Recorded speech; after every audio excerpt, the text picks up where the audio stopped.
y la gracia que nos concede el Señor de poder seguir aprendiendo de Él, que es manso y humilde de corazón. Continuamos con nuestro estudio. Hemos venido hablando acerca del poderoso engaño de las buenas obras de la carne. Así que sin más preámbulos, vamos a ir a la presentación para continuar con nuestra temática. Quiero cerciorarme que ustedes estén viendo mi pantalla, por favor. Sí, pastor. Ok, perfecto. ¿Me escuchan bien también? Sí, pastor. Bien. Sí. Ok. ¿Quién me resume lo que hemos visto? Quiero hacer aquí en estos 2, 3 minutos un feedback de lo que hemos venido hablando acerca del poderoso engaño de las buenas obras de la carne. Abra su micrófono y por favor, ahí de manera sucinta, manifieste que ha entendido de lo que hemos venido trabajando los jueves. Buenos días, pastor. Los días. Lo que yo he entendido y entiendo es, y que tengo como ejemplo y que usted lo pasó, es la parábola del publicano. Sí. Como él decía, soy esto, soy lo otro, gracias Señor, porque no soy así, hago esto, doy los diezmos aquí y allá. Y él se sentía bueno y se sentía bien con esa situación. Y no era malo tampoco lo que él hacía, sino que lo estaba haciendo era desde su ego, desde su orgullo, desde que hago esto, soy mejor, soy más bueno, estoy mirando a los demás. Más o menos eso es lo que yo entendí, lo de las obras de la carne, y que uno puede estar haciendo muchas cosas y trabajando por la obra del Señor, pero también tenemos que sentarnos un momentico a analizar lo que hemos aprendido. Si realmente estoy trabajando por el Señor, pero le estoy dando el espacio a Dios en mi vida, estoy haciendo lo que me toca en mi hogar. Bueno, son muchas reflexiones. Ahí más o menos un poquito, le comparto un poquito. Gracias, hermana Yoli. Muchas gracias.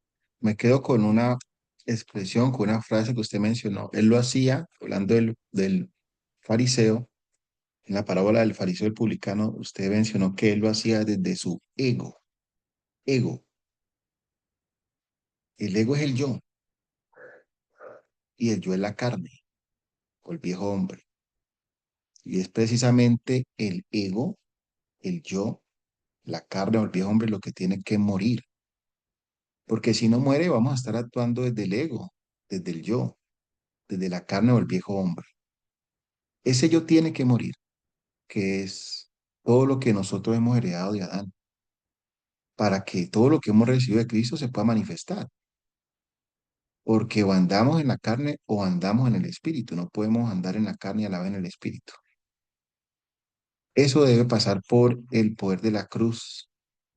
La experiencia de la cruz tiene que ser nuestra, la experiencia, no la información, ni la doctrina, ni la teoría de la cruz, sino la experiencia de la cruz. Y la experiencia de la cruz no es otra cosa que la muerte del ego, la muerte del yo, para que cesen las buenas obras de la carne.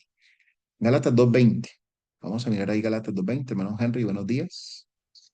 Y el hermano Mi Henry está allí con pastor, nosotros. sí, Gálatas dos señor. veinte. Note que lo que tiene que pasar por la cruz es el yo. El yo tiene que morir. Y una vez que el yo muera, ya no va a ser usted el que está operando, sino Cristo. Cristo es el que va a operar. Ya no es usted. Recuerden que las buenas obras que Dios acepta son las que Él mismo hace. Eso lo hemos venido trabajando. Y eso terminamos hace 15 días mencionando precisamente el contraste entre las buenas obras de Adán y Eva, que son las hojas de higuera que ellos pensaban que iban a cubrir su desnudez, versus las obras de Dios cuando Dios hace túnicas de pieles y los viste. Entonces, están las obras del yo, del ego, son las obras propias que no son malas, pues ellos pensaron que estaban desnudos, sintieron que estaban desnudos, vieron que estaban desnudos, entonces dijeron, vamos a resolver este problema y cosieron una tiguera y es una buena obra, pero es una obra del yo, de la carne, que no resuelve el problema. versus la obra de Dios, que Dios sí los pudo vestir, porque el único que nos puede vestir es Dios, es Cristo. De paso, el vestido es Cristo. Así que tenemos ese contraste entre las obras de la carne versus las obras del Espíritu. Sí, sí, hermano Henry. Sí, mi pastor, muy buenos días y buenos días para todos. Dios les bendiga. Sí, Dice sí, Gálatas sí. 2:20, poderoso pasaje. Con Cristo estoy juntamente crucificado. Y ya no vivo yo, mas vive Cristo en mí. Y lo que ahora vivo en la carne, lo vivo en la fe del Hijo de Dios, el cual me amó y se entregó a sí mismo por mí. Amén. Amén. Lo que Pablo está diciendo es que él ya no vive. Y si Pablo ya no vive, Pablo ya no puede orar. Ahora, está hablando del yo, del ego, de la carne. Esa carne quedó crucificada. Es la experiencia de la muerte de cruz, de la muerte de Cristo en nosotros.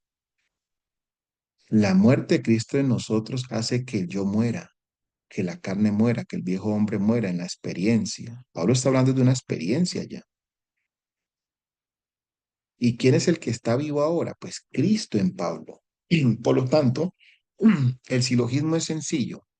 Si Pablo está muerto, Pablo no puede orar porque un muerto no obra. Y si Cristo está vivo, Cristo es el que va a obrar, porque el que está vivo es el que puede obrar. ¿Y dónde está vivo? Pues Cristo está vivo en Pablo. Por lo tanto, las obras que se van a manifestar en Pablo no son las obras de Pablo, sino las obras de Cristo.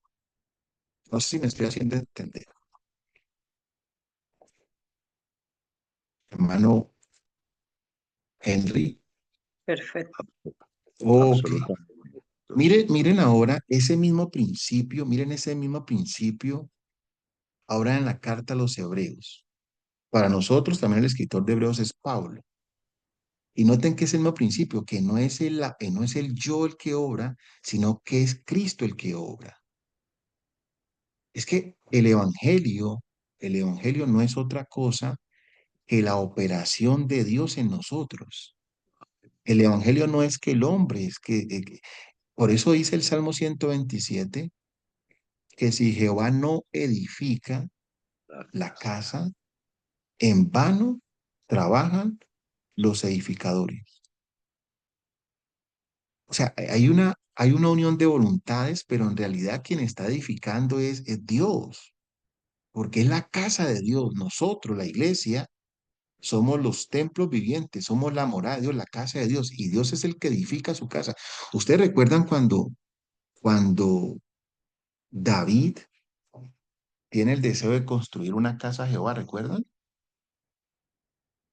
Sí, mi pastor. Sí. Ok. ¿Saben qué le respondió? Porque David estaba preocupado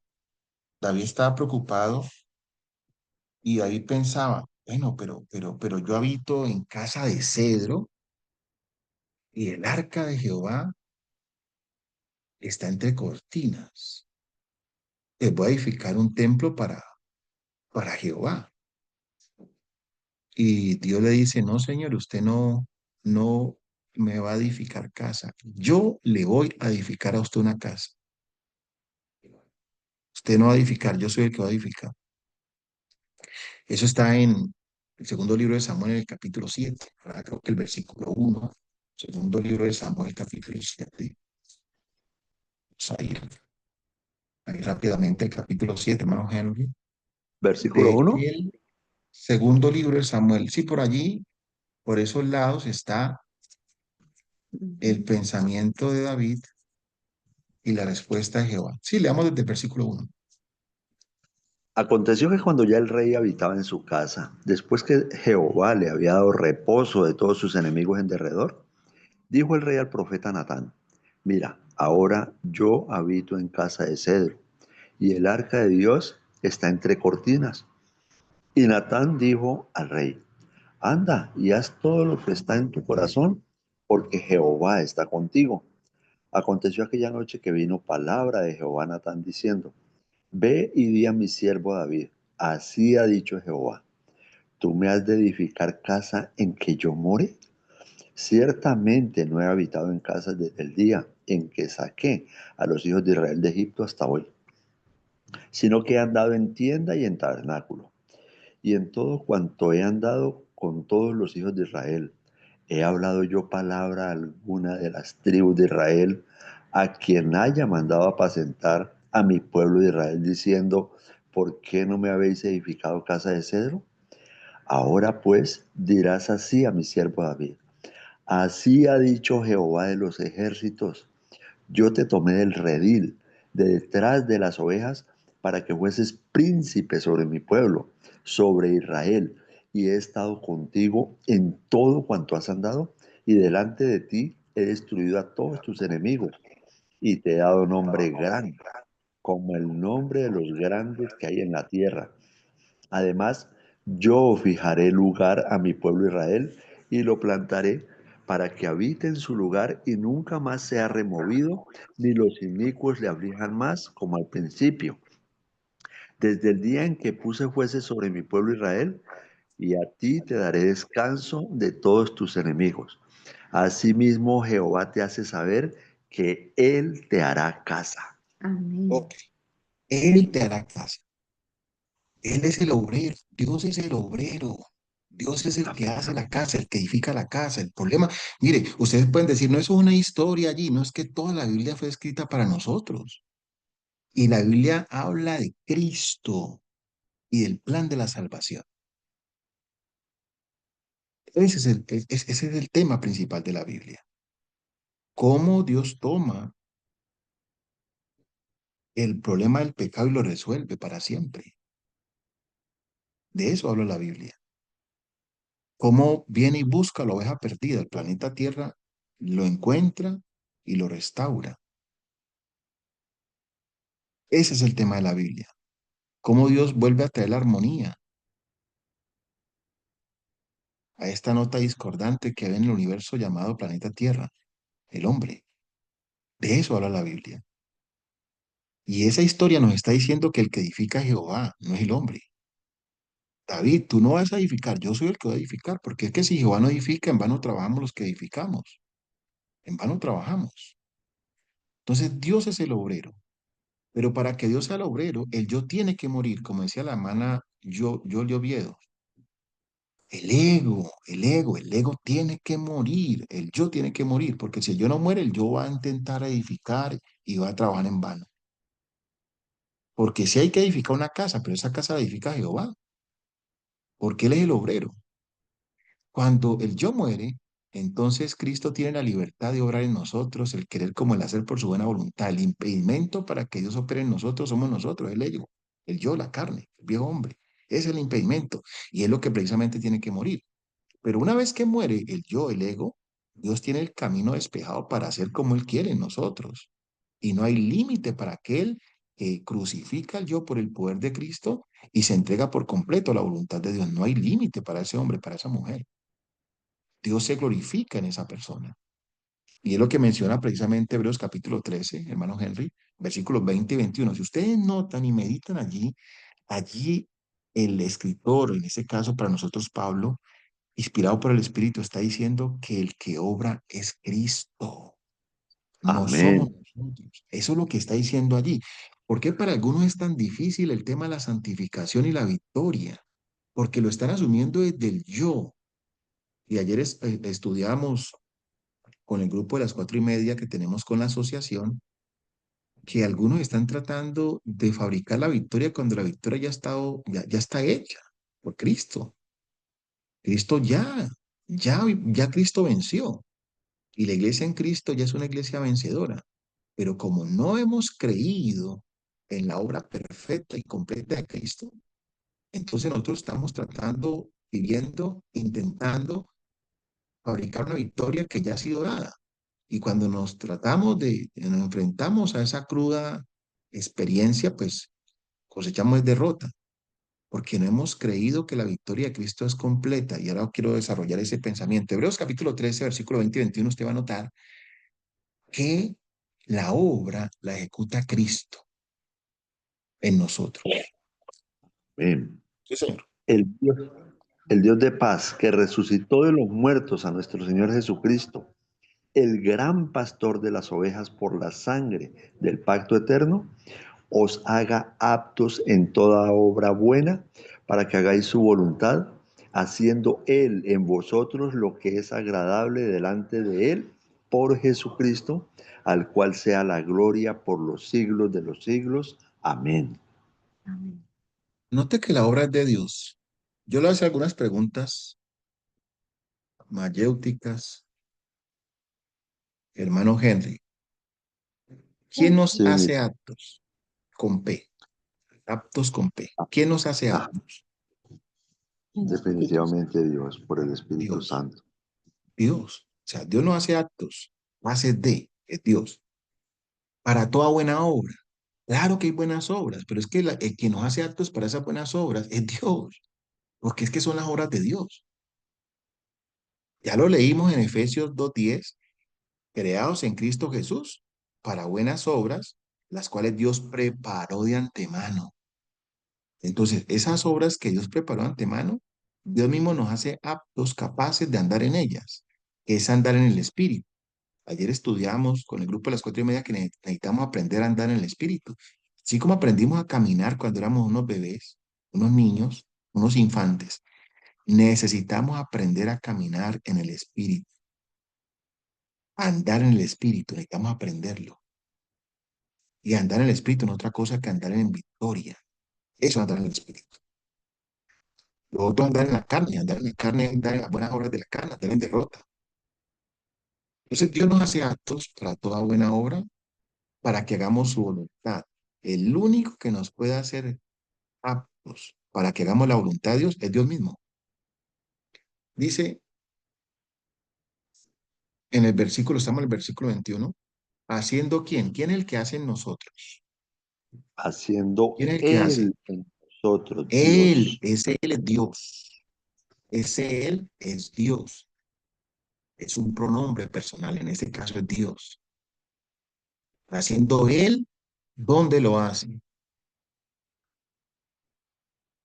¿Dónde lo En hace? nosotros, definitivamente. En nosotros. O sea, quien está operando, quien está obrando es Él. Por lo tanto, no pueden ser las obras nuestras. Pero para que eso ocurra, Dios tiene que estar muerto, porque si no, yo mete la mano. Yo mete la mano. Y todo lo que pase por la mano del yo no puede ser agradable para Dios, porque la carne no puede agradar a Dios. No puede. Aunque lo intente, no puede. Haciéndole vosotros lo que es agradable para quién, Para Él mismo, a Él. para O Dios, sea que Él a través de nosotros se autoagrada. Ahora, ¿por medio de quién lo hace? por medio de Jesucristo, dice el Señor. Bueno, cuando Pablo dice, mas Cristo vive en mí, está hablando de este asunto. Cuando en Gálatas 2:20 Pablo dijo, con Cristo soy juntamente crucificado, ya no vivo yo más, vive Cristo en mí, está hablando de este tema, que el que está obrando en Pablo es Cristo. Pablo tenía la conciencia despierta de que sus buenas obras eran el resultado del operar de Cristo en él. Ahora, ¿qué tiene que haber allí? Una unión de voluntades. Una unión de voluntades. La voluntad tiene que cooperar con Dios. Ahora, ustedes ven ahí una imagen, quiero desarrollar esto en los últimos minutos, y yo he sido un poco recalcitrante, enfático en este tema porque he percibido en el espíritu que aún no lo hemos entendido, no lo hemos entendido. Y oro para que el Señor nos permita entenderlo.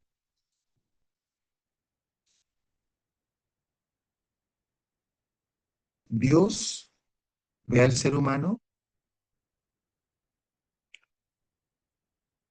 en uno de dos grupos. O ve al ser humano en Adán o ve al ser humano en Cristo. Repito, Dios ve al ser humano en uno de los grupos. Y eso tiene que ver con nuestras decisiones, ¿no?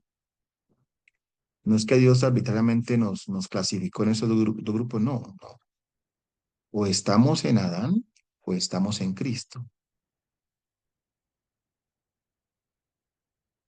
Dios no va a aceptar nada de lo que provenga de Adán, así sea bueno. Dios va a aceptar todo lo que proviene de Cristo, lo que acabamos de leer.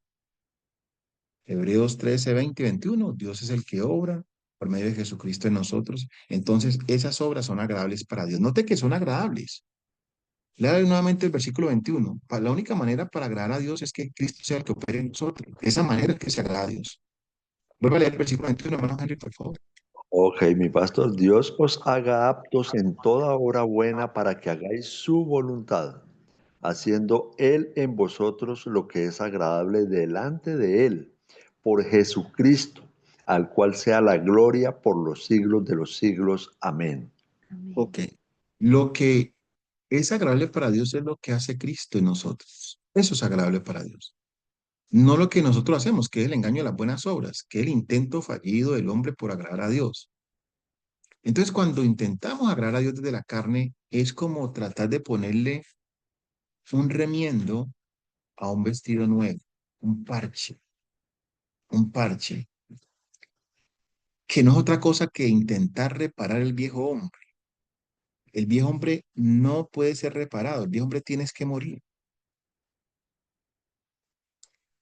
O sea, algunos ven que su vida está averiada, entonces quieren ponerle parches a esas averías.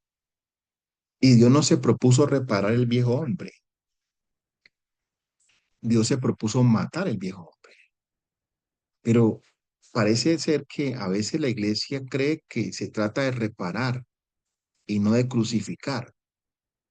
Dios no pide que el viejo hombre sea reparado, sino que el viejo hombre sea crucificado, el yo. El que quiera ser mi discípulo, niéguese a sí mismo. Ese sí mismo es el yo, el ego, la carne. Tome su cruz, muera. Y ahora sí, sígame, porque usted no me puede seguir si la carne no muere, porque la carne no puede seguir a Dios. Intentará, pero no podrá. Pero algunos piensan que no se trata de morir, sino que se trata de reparar. Y no se trata de reparar, sino que se trata de morir. Mateo capítulo 9, quiero desarrollar esa idea, versículos número 14 y 15 de Mateo capítulo 9. Vamos a ver. Ok, mi pastor. Mateo 9, 14 y 15 dice, entonces vinieron a él los discípulos de Juan diciendo, ¿por qué nosotros y los fariseos ayunamos muchas veces y tus discípulos no ayunan? Jesús les dijo, ¿acaso pueden los que están de bodas tener luto entre tanto que el esposo está con ellos? Pero vendrán días cuando el esposo les será quitado y entonces ayunarán. Amén. Estamos allí en el... Mateo 9. ahora, sí, sí, ahora sí, sí, sí. Versículo siguiente. Nadie pone remiendo de paño nuevo en vestido viejo, porque tal remiendo tira del vestido y se hace peor la rotura. Amén. Amén. ¿Cómo entendemos ese texto, hermano Henry? De acuerdo a lo que... ¿Cuál es la pregunta? ¿Cuál es la pregunta que le hacen a Jesús? La pregunta es, ¿acaso pueden los que... bueno, la pregunta que le hacen es, ¿por qué nosotros y los fariseos ayunamos muchas veces y tus discípulos no ayunan?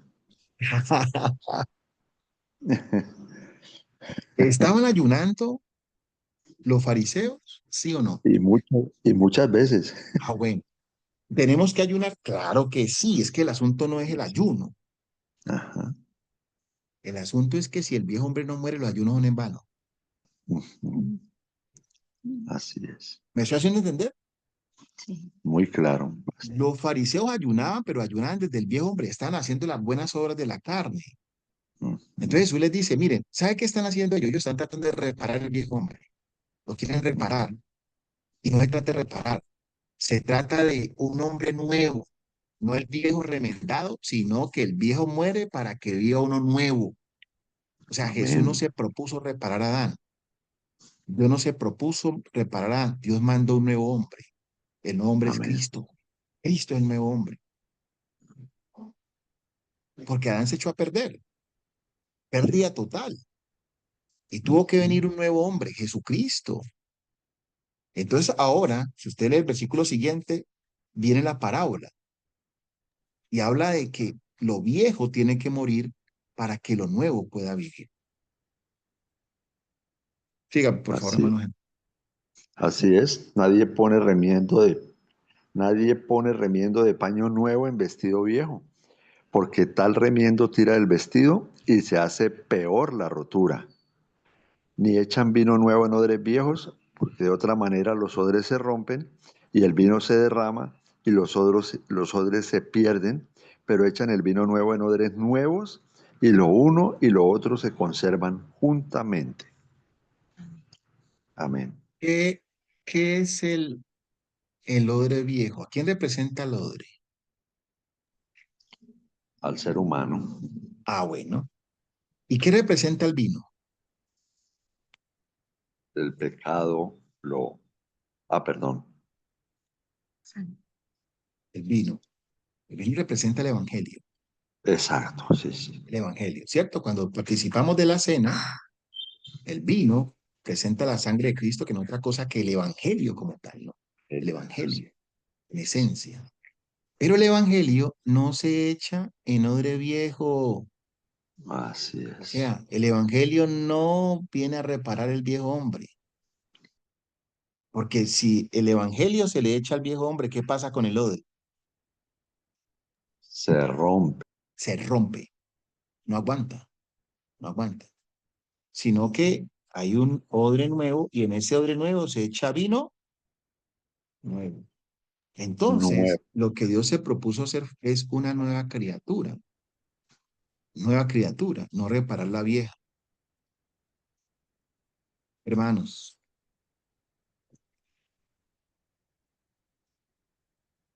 miren,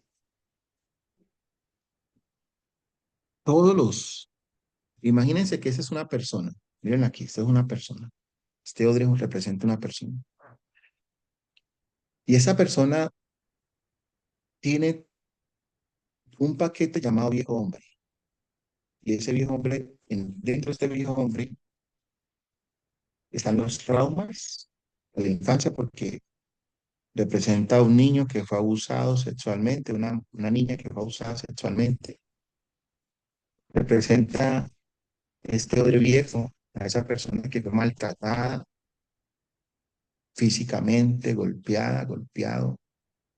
Representa a ese joven, a esa dama que cayó en las adicciones, en la droga, que cayó en la prostitución, que cayó en el vicio de la pornografía, en cualquier adicción, cayó allí. Todo ese paquete, Dios lo llama viejo hombre. Entonces, Dios no se propone reparar a ese viejo hombre. Dios hace que este viejo hombre muera y hace uno nuevo, uno nuevo. Cuando este viejo hombre muere, pues muere, mire, cuando una persona muere, muere todo. Muere la persona y mueren también los traumas que vienen a esa persona y las adicciones que vienen a esa persona también mueren. Entonces, Dios no segmenta al ser humano por partes diciendo, vamos a acabar primero con la adicción a la droga, luego vamos a acabar con la adicción al cigarrillo, luego con la adicción a la pornografía. No, no, Dios no trabaja de esa manera. Dios dice, todo esto se echó a perder. Todo esto se echó a perder, simplemente lo llevo a la cruz y lo mato. El poder de la cruz de mi hijo tiene poder para matar a este viejo hombre con todos sus traumas y hacer uno nuevo. Voy a hacer uno nuevo. Entonces, la escritura dice en 2 Corintios 5:17, hermano Henry, 5:17, por favor, léalo.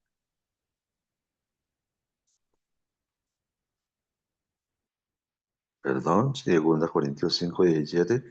Dice, ¿Sí? de modo que si alguno está en Cristo, nueva criatura es. Las cosas viejas pasaron, he aquí todas son hechas nuevas. Amén. ¿Cuántas cosas viejas pasaron? ¿Cuántas? Todas, ¿Y cuántas cosas son hechas nuevas? también todas son Ok, hechas nuevas. ok. Nosotros necesitamos entender la Biblia tal como está escrita. Si todas las viejas cosas pasaron, las viejas cosas pasaron todas. Aquí pasaron los traumas, pasaron las adicciones, todo eso pasó. Y entonces Dios nos incluye aquí en el nuevo es Cristo. Todo lo viejo es Adán, donde están los traumas, toda esa vida antigua queda allí y esto tiene que ser crucificado y ahora resucita uno nuevo. En este nuevo no hay traumas, no hay adicciones, porque este nuevo está completo, no le hace falta nada, no le hace falta nada. Yo lo que le estoy diciendo es que el Evangelio es suficiente para transformar al ser humano totalmente. Porque es que si nosotros cementamos al ser humano, el ser humano hoy pelea contra el alcohol, mañana pelea contra el cigarrillo, después pelea contra el mal genio, después pelea, y nunca termina, porque así son las horas de la carne. Se vence una manifestación y después aparece otra. Porque las manifestaciones son adulterio, fornicación, inmundicia, lascivia, idolatría, hechicería. Entonces la persona vence el adulterio, pero se le manifiesta en fornicación. Vence la fornicación y se le manifiesta en idolatría. Vence la idolatría y se le manifiesta en enemistades. Vence las enemistades y se le manifiesta en borracheras. Vence las borracheras y se le manifiesta en celos. Y nunca termina, porque está tratando de reparar. Tratar de reparar es atacar los síntomas. Y la droga, la adicción a la droga es un síntoma de un problema mayor. El problema mayor se llama la carne. La carne, cuando está viva, se manifiesta en adicciones. Pero el problema no es la adicción, el problema es la carne. O sea que lo que no hay que crucificar la adicción, hay que crucificar la carne. El problema. El problema, hermano, nosotros necesitamos entender el evangelio. El evangelio es suficiente para reparar, para hacer una nueva criatura. El evangelio es suficiente. No tenemos que remendar nada. Tenemos que morir y nacer de nuevo. Morir y nacer de nuevo. Cuando muere la persona, los traumas también mueren. La persona no puede seguir atada, porque eso digo, y conoceréis la verdad y la verdad ahora libre. Si eso incluye los traumas, las adicciones, incluye todo. Todo lo incluye allí en Cristo, todo. Y nos hace completos en Cristo, no nos falta nada. Colosenses capítulo 2, versículo 10. Colosenses 2:10. Colosenses 2:10, dice el Señor. Y vosotros estáis completos en Él, que es la cabeza de todo principado y potestad. Amén. Nosotros estamos completos en Él, o sea, no nos falta nada. Pero cuando sentimos que nos falta algo es porque estamos viendo el evangelio desde la carne, no desde el espíritu. La carne siempre se sentirá incompleta, pero en el espíritu estamos completos. No nos falta nada. Sí, lo que necesitamos creer es que ese viejo hombre murió con todos sus traumas. Cuando uno lo cree, cuando la persona lo cree, lo va a poder experimentar, lo va a poder vivir, porque es por fe. Eso es vivir por fe. La persona está esperando no sentir la ira que sentía producto de una violación de su infancia frente a su abusador, frente a su verdugo. Y el día que ya no siente ira es esa persona, entonces dice, fui libre. No, no, no. Es que tiene que creer que ella es libre en Cristo. Y cuando cree, lo declara. Y cuando lo declara y lo cree, entonces lo vive. Lo vive. No necesita experimentarlo primero, sentirlo para creerlo. Tiene que creer que ya está completa. Completa. Porque el Evangelio es suficiente. Cristo es suficiente. Entonces todo eso, todos los traumas, toda esa vida antigua fue crucificada. Y quiero cerrar con esta cita. De modo que si alguno está en Cristo, nueva criatura es. Las cosas viejas pasaron, he aquí todas son hechas nuevas. Mire lo que dice Elena White en cuanto a esto. Mire lo que ocurre. Mire lo que ocurre. ¿Qué es lo nuevo? Cuando la Biblia dice que nueva criatura es, dice que hay nuevos pensamientos. ¿Hay nuevos qué? Hermano Henry, Sentimientos nuevos pensamientos. ¿También y hay nuevos nuevos qué? sentimientos ¿Y nuevos qué? y nuevos motivos son Oye, implantados. oiga eso. O sea, ¿en qué Todo piensa el nuevo drogadito? ¿En qué piensa el drogadito? En en su drogarse. adicción. Ajá. ¿Y qué siente el drogadito? ¿El deseo de qué? De De drogarse. droga. ¿Y qué es la motivación? ¿Qué lo motiva? Pues ese trauma de la infancia, tal vez esa huella de abandono cuando su papá lo dejó, ¿cierto? O su mamá se fue y quedó huérfano, quedó desamparado y finalmente se refugió en las drogas. Pero cuando acepta a Cristo, Es una nueva criatura. Entonces, como es una nueva criatura, ya Cristo implanta nuevos pensamientos. Ya no va a pensar en la droga, ni va a sentir deseo de drogarse. Y ya hay una nueva motivación. Ya no es motivado por el miedo, por la huella de abandono. Ahora es motivado por la paz y la seguridad que tiene en Cristo. Y eso es un cambio de mentalidad, un cambio de corazón que habla Ezequiel. Os daré un corazón nuevo. Este es el nuevo corazón que Dios prometió. El nuevo corazón es una nueva mente, nuevos pensamientos, nuevos sentimientos. No, mire que el cambio es por dentro, no es por fuera. El cambio es por dentro. Y claro, se va a manifestar exteriormente, desde luego, a través de las horas se va a manifestar, pero ya empezó donde tiene que empezar y es por dentro, en la mente, porque lo que se dañó fue la mente humana. Entonces Dios repara la mente humana.